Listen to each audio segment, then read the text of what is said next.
آل کرناٹکا بزم رضائے قدسی چینل کو سبسکرائب کریں۔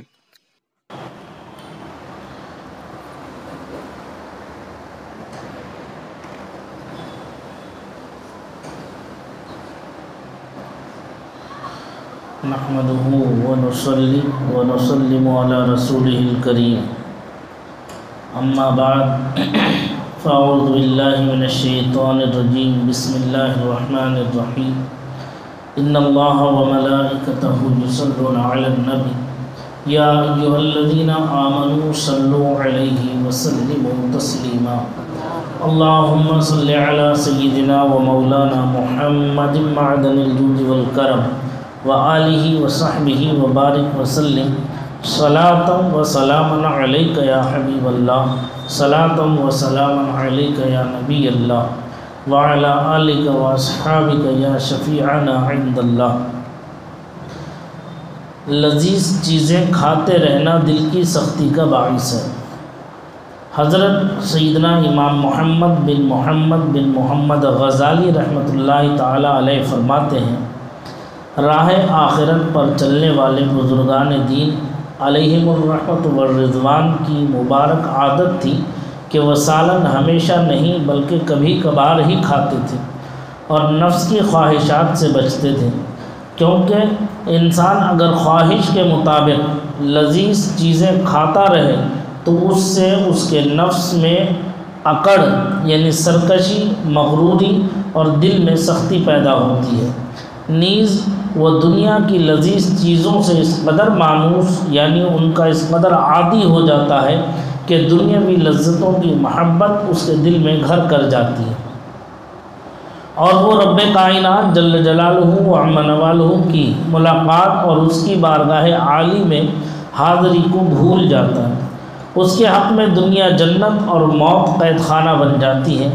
البتہ وہ اپنے نفس پر اگر سختی ڈالے اور اس کو لذتوں سے محروم رکھے تو دنیا اس کے لیے قید خانہ بن کر تنگ ہو جاتی ہے اور اس کا نفس اس قید خانے اور تنگی سے آزادی چاہتا ہے اور موت ہی اس کی آزادی ہے۔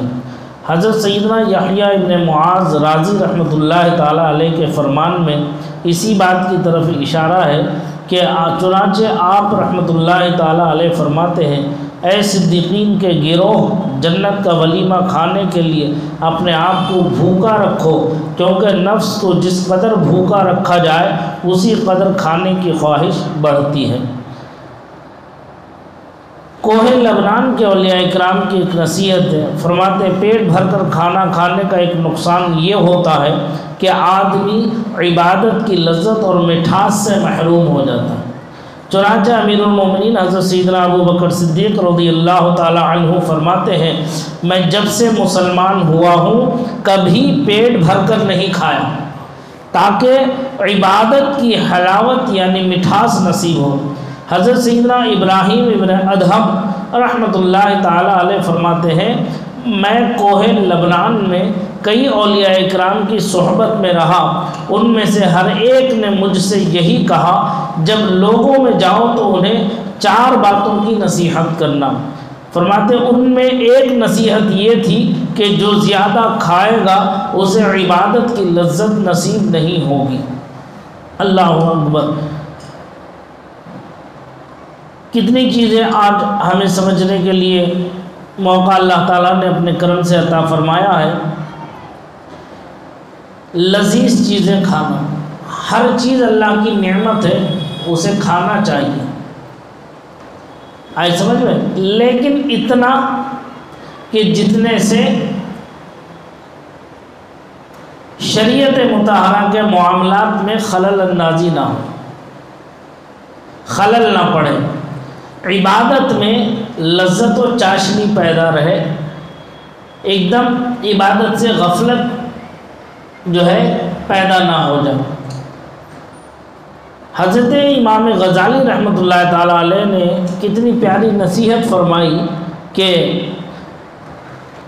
اولیاء کاملین علیہم الرحمت والرضوان کی عادت مبارکہ تھی کہ وہ سالن ہمیشہ نہیں کھاتے تھے، کبھی سالن سے روٹی یا جو بھی چاول جو بھی استعمال فرماتے کرتے کبھی کبھار، روزانہ استعمال نہیں فرماتے تھے، ہر چیز بدل لیا کرتے تھے۔ اور دوسرا فرماتے ہیں کیونکہ اس انسان اگر خواہش نفس کے مطابق لذیذ چیزیں کھاتا رہے تو اس کے نفس کے اندر جو ہے ایک اکڑ پیدا ہو جاتا ہے اور سرکشی و مغروری ہو جاتی ہے اس کے اندر، بغاوت کی طرف اس کا نفس جو ہے اسے آمادہ کرنے لگتا ہے۔ کیوں؟ کیونکہ جب ہر لذیذ چیز کی طرف اس کا دل مائل ہو جائے گا تو ظاہر سی بات ہے وہ اتنا کھا گا کہ پیٹ بھر جائے گا، تو جب پیٹ بھر جائے گا تو وہ اسے عبادت کرنے کے لیے نہیں ہوگا، عبادت کے لیے نہیں ہوگا۔ جب عبادت نہیں کرے گا تو اس کا دل غفلت کی طرف آ جائے گا اور سختی کی طرف آ جائے گا۔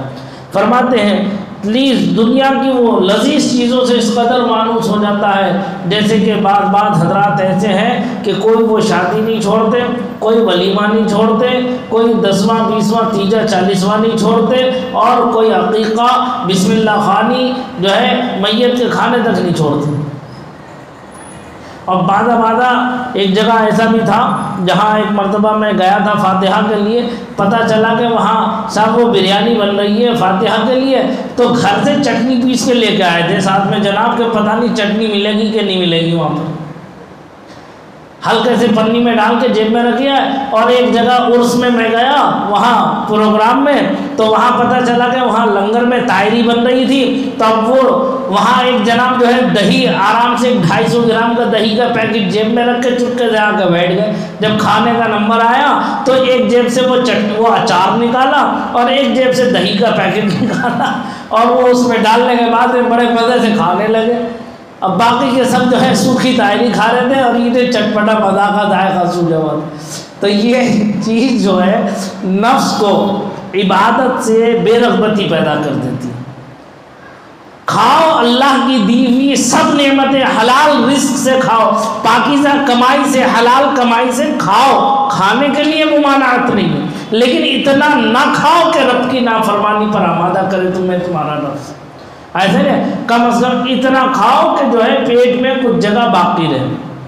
ایک محفل میں ایک صاحب تشریف لے گئے کھانے کے لیے دعوت پر، پہلی محفل میں بیٹھے جناب والا کھا رہے تھے، اب پہلی محفل اڑ گئی، کھا کے چلے گئے لوگ، جناب والا بیٹھے ہی رہے، کھا ہی رہے تھے۔ دوسری محفل بھی بیٹھ گئی، وہ بھی اٹھ کے چل دی، اب جناب والا کھا ہی رہے تھے، پتہ چلا کہ دوسری بھی اٹھ کے چل دی، تیسری محفل بیٹھ گئی تو تیسری محفل میں بھی جناب والا کا ہاتھ اور منہ چل ہی رہا تھا۔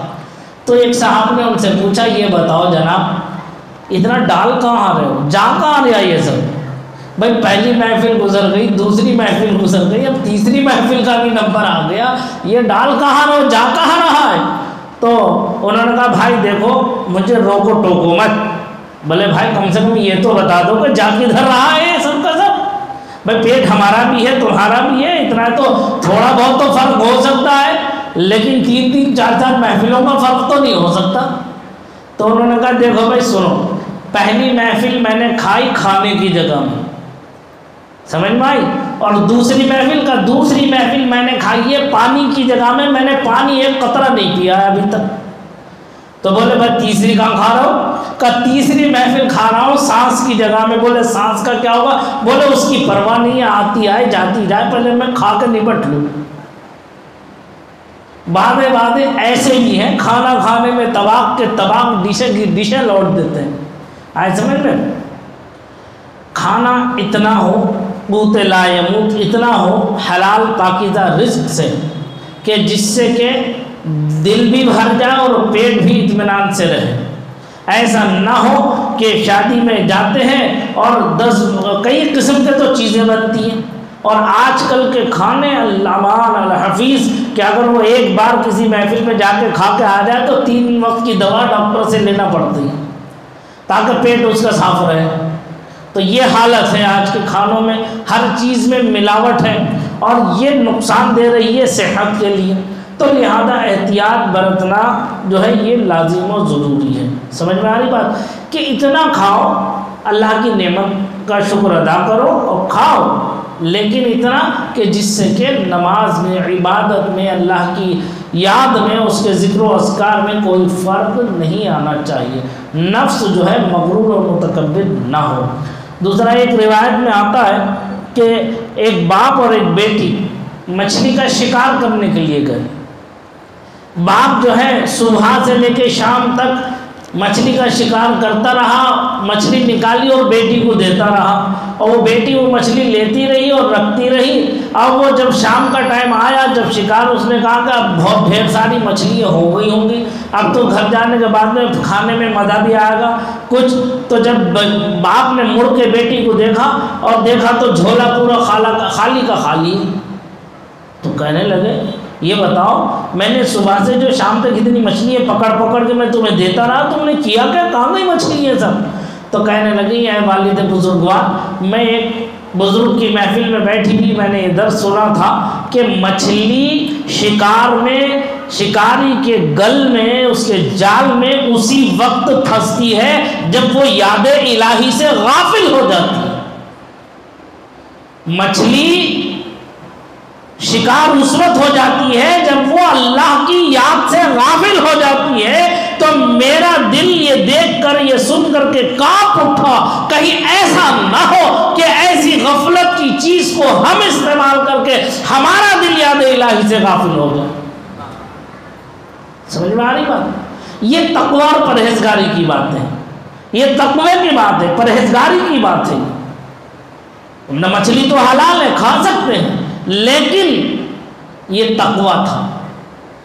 سمجھ میں آئی بات؟ اور اللہ تعالیٰ نے بار بار ارشاد فرمایا یا ایھا الذین آمنوا اتقوا اللہ، اے ایمان والو اللہ سے ڈرو، تقوی پرہیزگاری اختیار کرو، تقوی پرہیزگاری اختیار کرو. کہیں فرمایا وقولوا قولا سدیدا، اور مضبوط بات کہو. کہیں اس کے بعد فرمایا وکونوا مع الصادقین، سچوں کے ساتھ ہو جاؤ، سچوں کی سنگت اختیار کرو.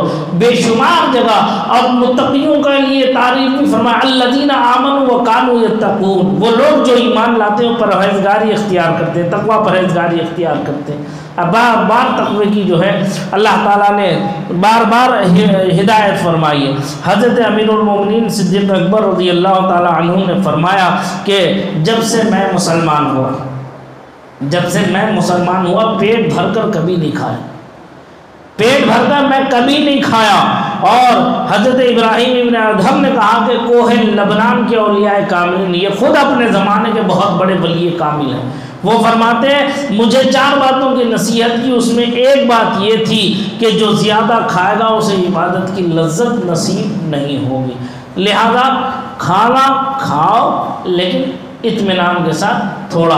اور سنت طریقہ یہ ہے کہ چھوٹا لقمہ لو اور خوب چبا کے کھاؤ، سرکار کی سنت پر عمل کرو، خوب چبا کے کھاؤ تاکہ کھانا تمہارے پیٹ میں جانے کے بعد طبی اعتبار سے اس کا فائدہ یہ ہے جب آپ خوب اپنے دانتوں سے چبا لیں گے تو آنتوں پر اثر نہیں پڑے گا.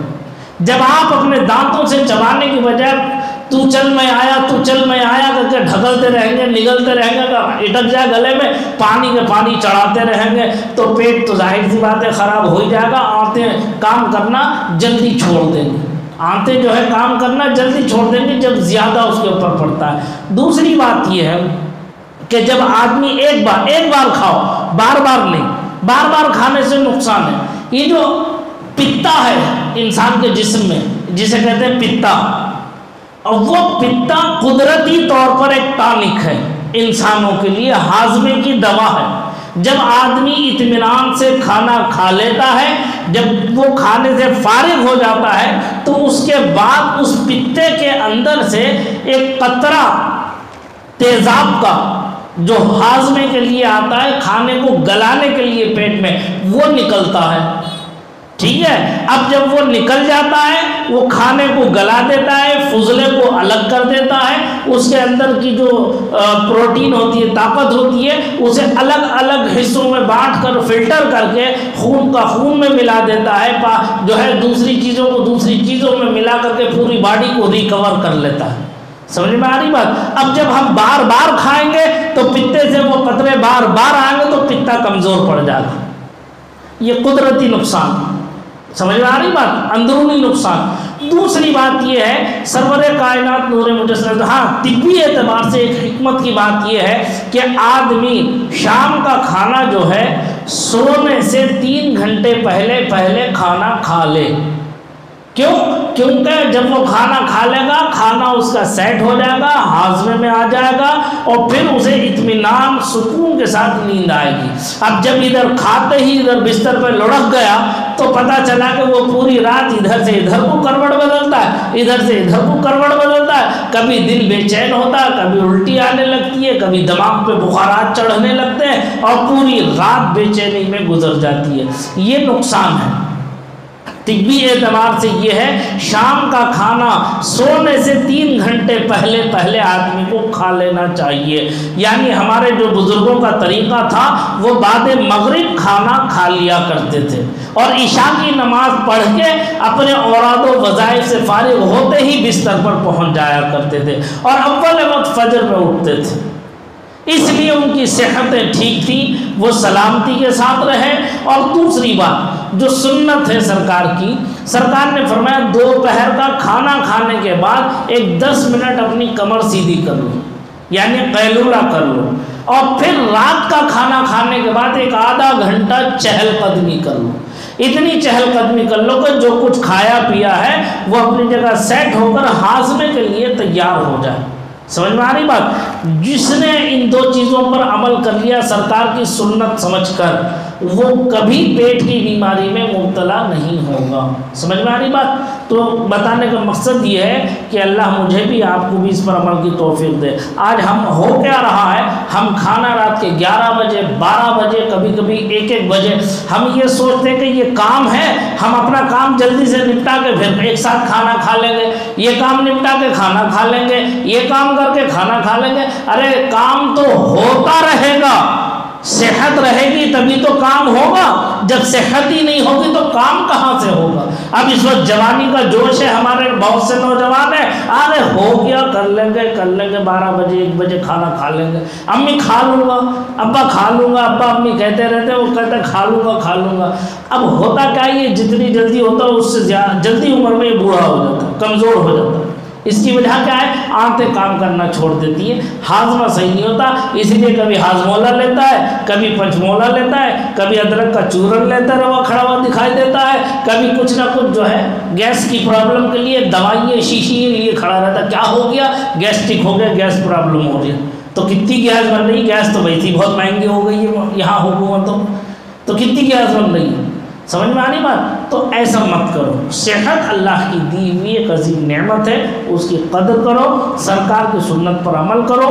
دوپہر کا کھانا نماز ظہر سے پہلے کھا لو، یا نماز ظہر پڑھتے ہی کھانا کھا لو، اور پھر رات کا کھانا عشاء کی نماز یا کھانا کھا کے آ کے پڑھ لو، یا جاتے ہی کھانا کھا لو فوراً، تاکہ تمہارا سونے کا جو ٹائم ہے وہ اپنی جگہ رہے۔ کھانا کھا کے آنے میں فائدہ کیا ہوگا؟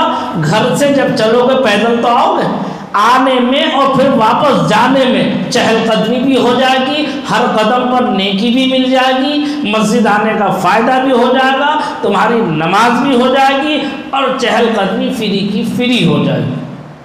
سمجھ میں آ رہی؟ اور پھر اس کے بعد جاؤ، جا کے بیٹھو، کام کرو، کوئی پریشانی نہیں۔ لیکن رات کے 1 بجے کام کر کے فجر کی نماز ناغا کر دینا، یہ جائز نہیں، یہ جائز نہیں۔ اتنا خیال رکھو کہ کام اتنا کر لو کہ آسانی سے اگر رہ جائے تو اول وقت فجر میں اٹھو، اٹھنے کے بعد نماز پڑھو، نماز پڑھ کے پھر کام پہ بیٹھ جاؤ۔ آرام سے 2-3 گھنٹے فجر میں مل جاتے ہیں کام کے کرنے کے لیے۔ ناشتہ بھی 9 بجے کے بعد ہوتا ہے یہاں، اور پھر مارکیٹ بھی 12 بجے تک کہیں جا کر کے کھلتی ہے، جانا ہوتا تو 1-1:30 بجے تک مارکیٹ جاتے ہو۔ کون سا ایسا کام ہے؟ رات آرام کے لیے دی ہے اللہ نے، آرام کرو، فجر میں اٹھ کے باقی کام کرو، ٹھیک ہے؟ اللہ تعالیٰ مجھے آپ سب کو اس پر عمل کی توفیق رفیق عطا فرمائے، آمین۔ وآخر دعوانا الحمدللہ رب العالمین۔ اللہم ربنا تقبل منا